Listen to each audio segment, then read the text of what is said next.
Welcome to इग्नोफेयर। मैं KS Mishra आप सभी का स्वागत करता हूं अपने इस चैनल इग्नोफेयर पे। ध्यान दीजिएगा, जो मिडिल ईस्ट है, मिडिल ईस्ट इस वक्त चाकू की नोक पर रखा हुआ है। ये मैं नहीं कह रहा हूं, ये न्यूज कह रही है। Middle East on a knife edge as Egyptian soldier died in exchange of fire with Israel. Israel के साथ में जो है इजिप्शियन सोल्जर की फायरिंग हुई और जिसमें कुछ इजिप्शियन सोल्जर मारे गए हैं, ऐसी न्यूज आ रही है। जिसमें से जो है बेसिकली न्यूज जो आ रही है वो एक ही इजिप्शियन सोल्जर के मारे जाने की आ रही है, लेकिन यह मोर देन 2 और 3 हो सकते हैं, क्योंकि जो है कई जगह आप ट्विटर पे और बाकी जो है सोशल मीडिया पे देखेंगे तो वहां पर कई जो है इजिप्शियन सोल्जर के मारे जाने की खबर आ रही है। अब ऐसे में आप समझ लीजिए, दोनों देशों ने खैर जांच की बात तो की है, लेकिन मिस्र भी चुप नहीं बैठेगा, क्योंकि इजिप्ट पहले से भी फिलिस्तीन में जो है इजराइल के हमले की निंदा करता रहा है, विरोध करता रहा है। यहाँ तक कि आपने देखा टर्की ने भी फिलिस्तीन का बहुत ज्यादा सपोर्ट किया है, ईरान भी फिलिस्तीन के सपोर्ट में था। ऐसे में जो है क्या कहते हैं, एक और नया देश एड ऑन हो जाएगा, जो मतलब बिल्कुल खुलकर जो है विरोध में आ जाएगा इजराइल के। और ऐसा ऐसा संभव हो सकता है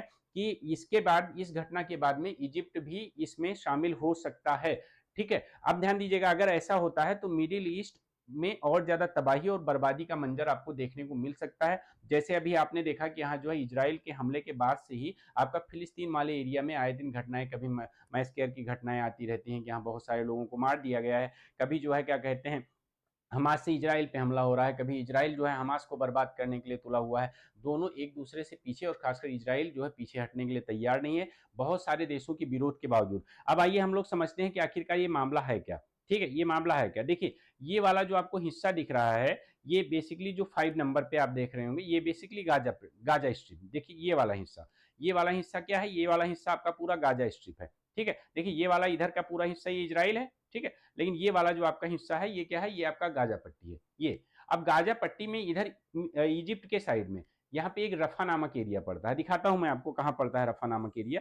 ध्यान दीजिएगा, ये वाला एरिया देखिए, ध्यान से देखिए, ये जो रफा नामक एरिया है, ठीक है, ये 5 नंबर पे आपका लिखा हुआ है, ये जो रफा नामक एरिया है, ठीक है, ये यहाँ पर। ठीक है, तो ये रफा नामक जो एरिया है, यहाँ पर क्या हुआ, ऑलरेडी जो है इजराइल ने कब्जा कर रखा है। यहाँ पर इजराइल ने अपने मिलिट्री बेस भी बना रखा है। तो यहाँ पे इस वाले एरिया से पर्टिकुलर और इजिप्ट के साइड से जो है दोनों में फायरिंग हुई, और फायरिंग में जो है हो सकता है दोनों देशों के जो है कुछ सैनिक मारे गए हों, लेकिन मतलब खबर ये आ रही है कि इजिप्ट के सैनिक मारे गए हैं। ठीक है, तो अब ऐसे में इजिप्ट अगर खुलकर सामने आ गया तो इजराइल के लिए भी मुसीबत और ज्यादा बढ़ सकती है। जो ऑलरेडी इजराइल, पूरी दुनिया में आप देख रहे हैं कि बहुत सारे देश ऐसे हैं जो धीरे धीरे करके इजराइल को आइसोलेट कर रहे हैं, जो इजराइल के सपोर्ट में होते थे। और फिलिस्तीन के हमले की जब जब हमास ने जो है इजराइल पर हमला किया था, जैसे 7 अक्टूबर को, और लगभग में 1200 लोग मारे गए थे और 250 लोगों का वो अपहरण कर ले गए थे। तो पूरी दुनिया जो है हमास द्वारा इजराइल पे किए गए इस घटना की निंदा करती थी, इस हमले की निंदा करती थी। ठीक है, लेकिन धीरे धीरे क्या हुआ है, जब इजराइल ने हम बेसिकली फिलिस्तीन पर हमला किया है, और जिस हिसाब से काफी लंबे समय से युद्ध चले जा रहा है और खत्म होने का नाम नहीं ले रहा है, और हजारों लोगों की जाने गई हैं, उसके बाद में धीरे धीरे लोग जो है फिलिस्तीन के प्रति सिंपथी रखने लगे हैं, और साथ ही जो है इजराइल का विरोध करने के लिए आगे आने लगे हैं कि भाई अब आप ये बंद करो। ठीक, ऐसे में ये एक घटना जो अभी घटी है, ये समझ लीजिए आग में घी डालने का काम इसने किया है। और मिस्र जो है बिल्कुल, इजिप्ट जो है वो उसके विरोध में पूरी तरह से खड़ा हो सकता है।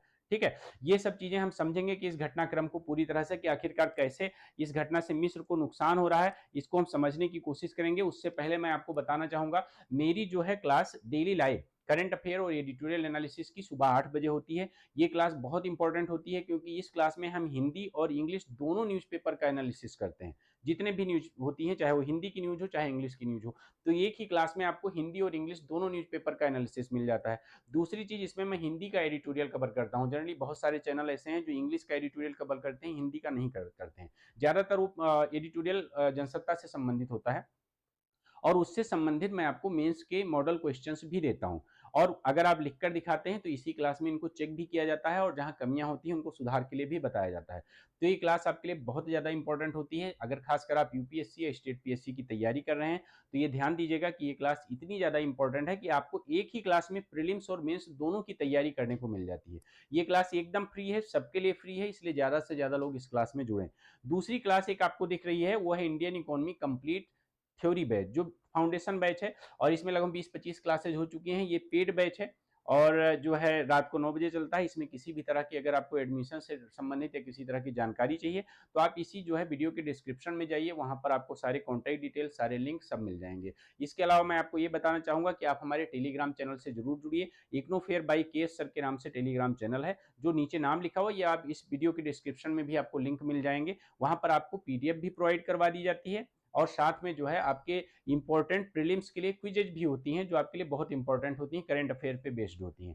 तो इस वजह से टेलीग्राम चैनल से जुड़ना बिल्कुल मत भूलिए। क्लास को लाइक करिए और चैनल को सब्सक्राइब करना बिल्कुल भी मत भूलिए, ठीक है। ध्यान दीजिएगा, अब यहाँ पर आपको एक चीज दिख रही होगी, ध्यान से समझिएगा कि how Israel's war on Gaza is bleeding Egypt economy. भाई इजराइल और गाजा के बीच में जो वार हो रहा है उससे इजिप्ट की इकोनॉमी कैसे प्रभावित हो रही है, ठीक है। तो क्योंकि यहाँ पर कॉन्फ्लिक्ट किसके बीच हुआ है, इजिप्ट और इजराइल के बीच, तो हम इस चीज को समझने की कोशिश करेंगे कि आखिरकार इजिप्ट पर इन दोनों की वार का क्या प्रभाव पड़ रहा है। देखिए इजिप्ट की इकोनॉमी डेफिनेटली प्रभावित हो रही है। वो कैसे प्रभावित हो रही है मैं आपको बताना चाहूंगा, ध्यान दीजिएगा। देखिए ये आप जान देख रहे होंगे कि जैसे जब ये रेड सी है, यहां से लेके रेड सी से यहां पर आपकी सुएज नहर बनी हुई है, सुएज कैनाल बनी हुई है। तो जब व्यापार किया जाता था तो यहाँ से इसके माध्यम से और इसके बाद में यहाँ पर ये इजिप्ट वाले एरिया में सुएज कैनाल के माध्यम से जो है निकला जाता था।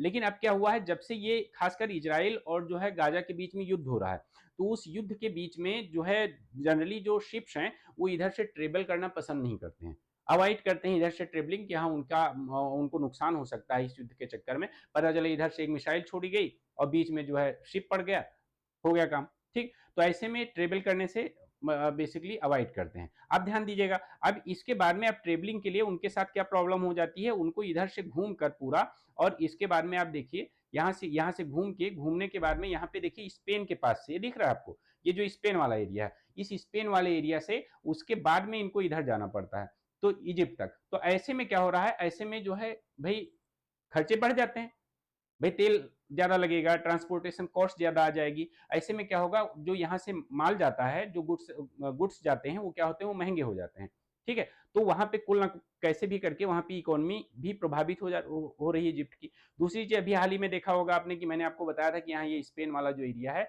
तो स्पेन ने क्या किया था, जो है एक इंडिया से जो एक्सप्लोसिव लेके इजराइल की तरफ शिप जा रहा था डेनमार्क का, उसको पोर्ट कॉल देने से मना कर दिया था, वो इसी रूट से जा रहा था, ठीक है, इसी रूट से वो भी जा रहा था। अब ध्यान दीजिएगा, इसके अलावा एक मैंने आपको और वीडियो बनाया हुआ है, उसको आप देख लीजिएगा कि अभी हाल ही में स्पेन ने, आयरलैंड ने और नॉर्वे ने, इन तीन देशों ने जो आज 28 मई को बोला कि 28 मई को हम यहाँ प्रस्ताव पारित करके इसके बाद में फिलिस्तीन को एज ए स्टेट डिक्लेयर करेंगे, मतलब राज्य की मान्यता देंगे, ठीक है। इस पे भी मैंने क्या इजराइल पर क्या प्रभाव पड़ेगा, ग्लोबल जो कॉन्फ्लिक्ट चल रहे हैं उन पे क्या प्रभाव पड़ेगा, ये सभी चीजें मैंने कवर की हुई हैं, उसको आप जरूर देख लीजिएगा, ठीक है। अब ध्यान दीजिएगा, तो इस तरह से आप देख रहे हैं कि किस तरह से इजिप्ट की इकोनॉमी पर प्रभाव डाल रहा है।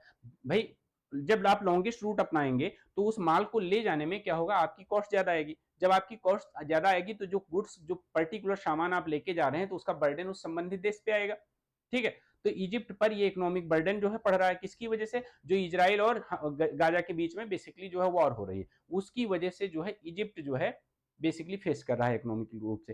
कहीं ना कहीं दुनिया के बहुत सारे देश जो है इन दोनों देशों के युद्ध की वजह से जो है फेस कर रहे हैं चीजों को, लेकिन जो है जो बिल्कुल पास में है तो उनको ज्यादा चीजें फेस करनी पड़ती हैं, ठीक है। तो ये सब चीजें आप ध्यान में रखिएगा। इसके साथ ही मैं आपको एक चीज और बताना चाहूंगा कि देखिए अभी हाल ही में जो रफा पे बेसिकली जो है, जब रफा वाले एरिया पे जो है इजराइल ने हमला किया, तो वहां पे बहुत बड़ा जो है मैसकेयर हुआ, लगभग में 40 सीवियन, मतलब और ज्यादा, बहुत ज्यादा फिलिस्तीन के नागरिक जो है मारे गए, जो मतलब बेसिकली जो हमास से संबंधित थे, हमास के अलावा जो है जो सामान्य नागरिक वहां पे रह रहे थे वो भी वहां पे मारे गए, जिसका पूरी दुनिया में विरोध किया गया इस चीज का। और इस चीज का विरोध ही नहीं किया, पूरी दुनिया ने कंडम भी इसको किया, और साथ ही आपने देखा हुआ होगा, मैंने आपका कवर किया था बेसिकली देखिए ये गाजा पट्टी वाला जो एरिया है मैंने आपको बताया, ठीक है, आपको जो स्ट्रिप दिख रही है येलो कलर की, तो ये वाला जो एरिया है ये दिख रहा है आपको, ये यहाँ पे जो रफा पे जो हमला किया, और यहाँ पे क्या किया, यहाँ पर जो है अभी तो इजराइल का बेस है, इजराइल के कब्जे में है रफा वाला एरिया,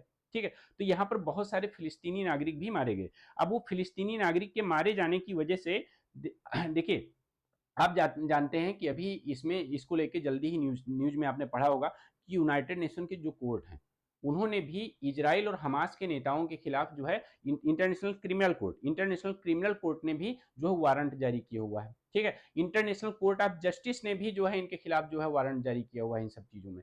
ठीक, तो इसका पूरी तरह से कंडेम किया गया और इस तरह से करके इनके डिसीजन के बाद से ही धीरे धीरे इजराइल को आइसोलेट किया जा रहा है। तो देखिए, जब आप किसी भी कंट्री को आइसोलेट करते हैं तो उसका इकोनॉमिक रूप से बहुत बड़ा नुकसान होने लगता है, क्योंकि उसके साथ व्यापार बंद होने लगता है। दूसरी चीज, अंतरराष्ट्रीय लेवल पर उसका पर्टिकुलर जो उस युद्ध को लेकर सपोर्ट था वो कम होता गया है। जैसे अभी चलो ठीक है, अभी मानते हैं कि अभी हाल ही में मैंने आपको बताया था कि जैसे यूनाइटेड नेशन में फिलिस्तीन को एज ए स्टेट डिक्लेयर करने के लिए और इस युद्ध को बंद करने के लिए जो है प्रस्ताव लाया गया, और उस प्रस्ताव में यूनाइटेड नेशन के 193 सदस्यों में से 143 सदस्यों ने फेवर में वोट किया। भारत भी उनमें से एक था, क्योंकि भारत के भी स्टैंड में बदलाव आया है।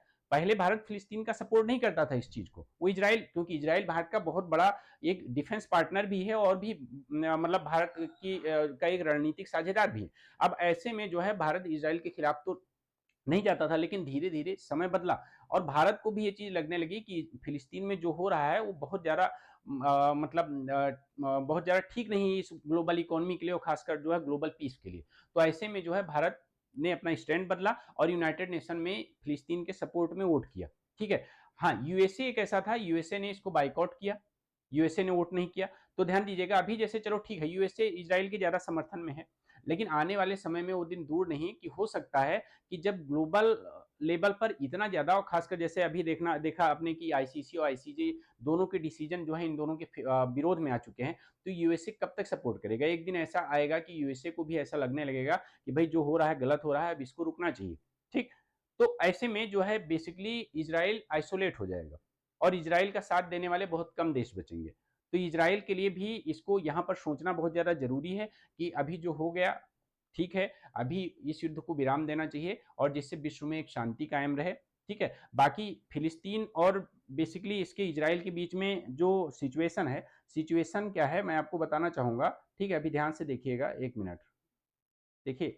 चलिए, इसमें मैंने मैप नहीं ऐड किया है, मैं आपको बता दे रहा हूँ कि एक इजराइल में जो बेसिकली एक जेरूशलम वाला एरिया है, तो जेरूशलम वाला जो एरिया है वहां पे ये फिलिस्तीन भी, जो फिलिस्तीन है वो भी अपना जो है दावा करता है, इजराइल भी अपना दावा करता है और इसके अलावा क्रिश्चियन भी अपना दावा करते हैं। ठीक है, तो उस पर भी हम बात करेंगे, एक वीडियो बन रहा है आपके लिए, आएगा, थोड़ा लंबा होगा और उस पूरे विवाद को हम समझने की कोशिश करेंगे। अभी देखिए, top UN court has order Israel to stop Rafah military operation. ठीक है, अब इसके बावजूद भी इजराइल इन सब, अब देखो यहाँ पर जो अंतरराष्ट्रीय संस्थाएं हैं जैसे इंटरनेशनल कोर्ट ऑफ जस्टिस हो गया, इंटरनेशनल क्रिमिनल कोर्ट हो गया, इनके जो ऑर्डर्स हैं उनको भी महत्व नहीं दिया जा रहा है। ऐसे में क्या हो रहा है, इनका भी महत्व कम हो रहा है। ठीक है, यूनाइटेड नेशन में जो प्रस्ताव आता है 193 में से 143 मेंबर कभी कभी मोर देन दैट जो है किसी प्रस्ताव को सपोर्ट कर देते हैं, इसके बावजूद भी वो प्रस्ताव पास नहीं हो पाता है। तो इस तरह से क्या होता है, कुछ प्रमुख अंतरराष्ट्रीय जो संस्थान हैं खासकर यूनाइटेड नेशन से जुड़े हुए, उनका भी महत्व धीरे धीरे कम हो जा रहा है, क्योंकि ऐसे देश जो वहां पे बैठे हुए हैं और अपना वीटो पावर लेके बैठे हुए हैं, वही इनके डिसीजन की रेस्पेक्ट वो खुद ही नहीं करते हैं और वो दूसरे देशों से ऐसी उम्मीद करते हैं कि हाँ जो है दूसरे देश क्या करें, उनके जो है बेसिकली डिसीजन को रिस्पेक्ट करें। जैसे रसिया की बात कर लें, रसिया के पास भी वीटो पावर है और यूएसए के पास भी वीटो पावर है, लेकिन क्या होता है जब कोई ऐसा प्रस्ताव आता है जो रसिया के खिलाफ होता है, वीटो के या अमेरिका के खिलाफ होता है, दोनों स्वयं ही उसको वीटो कर देते हैं। तो सिंपल सी बात है, हमारे खिलाफ कोई प्रस्ताव नहीं आ सकता और यही जो है एक मानसिकता के साथ में वो वहां पर बैठे हुए हैं। जब भी उनके किसी सपोर्ट करने वाले देश के खिलाफ कोई प्रस्ताव आता है तो भी वहां पे वो वीटो कर देते हैं। ठीक है, या उसको बाइकआउट कर देते हैं। तो ये बेसिकली जो है अंतरराष्ट्रीय संस्थाओं का ऐसे महत्व भी कम हो रहा है। और हाँ, साथ में आपसे मैं ये पूछना चाहूंगा कि आपको क्या लगता है कि इजिप्ट इस पे क्या रिएक्शन देगा? इजिप्ट इस पे शांत बैठेगा या इजिप्ट जो है क्या कहते हैं इजराइल के खिलाफ युद्ध छेड़ सकता है या कोई कार्यवाही करेगा? आप कमेंट में इसको जरूर बताइएगा। साथ ही मैं आपको एक चीज और बताना चाहूंगा दोबारा से कि आप लोग मेरे इस चैनल को सब्सक्राइब जरूर करें, क्लास को लाइक करें, कमेंट करें और चैनल को सब्सक्राइब करना बिल्कुल मत भूलें, बेल आइकन जरूर दबाएं, क्योंकि ये मेरी जो क्लास है आप देख लीजिए, करंट अफेयर और एडिटोरियल एनालिसिस की प्रीलिम्स प्लस मेंस को फोकस करते हुए क्लास चलाई जाती है डेली सुबह 8 बजे। इससे आप लाइव जरूर जुड़ें, ये क्लास सबके लिए फ्री है, आप सभी के लिए फ्री है और बहुत ही मेहनत से मैं इस क्लास क्लास को लेकर आता हूं, इसलिए आप देखिए आज की भी क्लास इंपॉर्टेंट थी और कल वाली क्लास बहुत ही ज्यादा इंपॉर्टेंट थी। मैंने 5 क्वेश्चंस कम से कम मेंस की आंसर राइटिंग के लिए आपको दिए थे। तो इस वजह से आप सभी लोग क्लास से जुड़िए और अगर क्लास आपको पसंद आ रही है तो कमेंट में अपना फीडबैक जरूर दें। धन्यवाद।